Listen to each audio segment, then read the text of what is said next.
Do you know what's the most important video making accessory? It's the variable ND filter. If you want to have a wide open lens and keep to the recommended shutter speed, you have to have a way to limit the amount of light that goes through the lens. If not, you will either have to say bye-bye to the motion blur or accept the general degradation of the quality of the lens with the closed aperture. You know, diffraction, plus the much deeper depth of focus. So, a variable ND filter is a way. What I have over here with me is the K&F Concept NanoX Pro variable ND filter. ND2 to ND32. The NanoX Pro ND filter was provided by K&F Concept. They sent it to me, but this is not a sponsored review. I'm not paid and they are not authorizing this video. If you don't know what the variable ND filter is and why it's so important for the cinematography,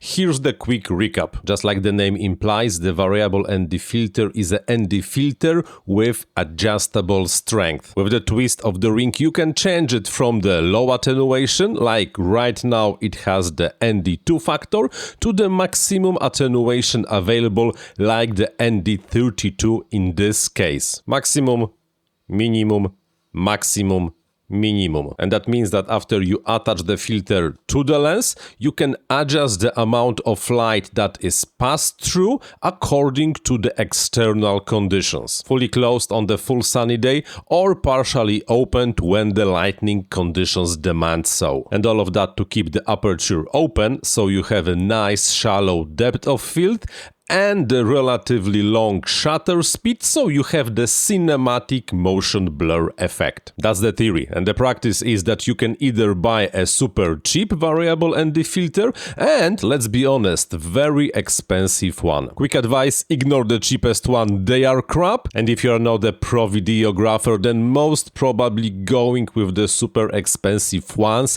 is also not the best idea ever. The K&F Concept NanoX Pro I have over here is somewhere in between. It's not very cheap, it's not very expensive, just somewhere in the middle. From the outside, let's be honest, it's just an ND filter. And the main feature that I actually like and is connected to the way how it's built is that it has stops on both sides of the travel. So, when adjusting the filter on the field, you know that at the moment you are at the full attenuation or at the minimum attenuation. From all the relatively priced variable ND filters I know, this is the first one that does that thing. But still, the main question is, what is the optical quality on K&F Concept NanoX Pro? Because let's be honest, if your ND filter adds the bluish or greenish tint, it's not really that good. Let's just take a look at some of the footage I recorded with and without this filter on my lens in the last few weeks. And then you will be able to decide by yourself, is it a good quality for the price? Spoiler alert, yeah,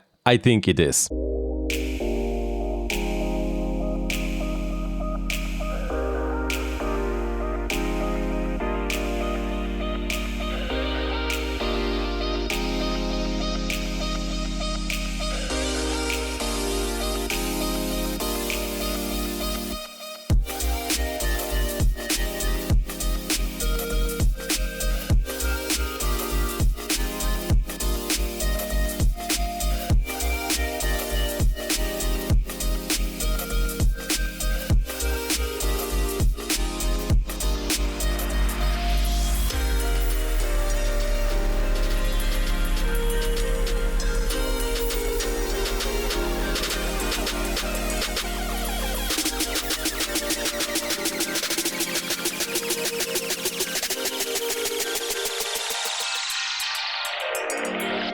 Both flare and the diffusion are present, but are relatively modest, and in general they are not really the problem. And if you ask me, I actually like the small flare that this filter introduces when put in front of your lens. Kinda similar situation is with the tint introduced by the filter. However, if you ask me, it's really relatively delicate tint and it's not a problem to get rid of it during the post-production. And if you use automatic white balance on your your camera, there is a pretty good chance that camera will get rid of this teeny tiny amount of the greenish tint for you. If not, then some basic color grading in post-production is really absolutely not a single problem. And really, usually you can see this teeny tiny amount of extra tint only if you lock the white balance to the specific color temperature. On auto, it's absolutely not a problem at all. I like it and I will be using this as my primary variable ND filter in the future. It's just much nicer than anything reasonably priced I had before, and that's a fact. Here's the next video you should watch.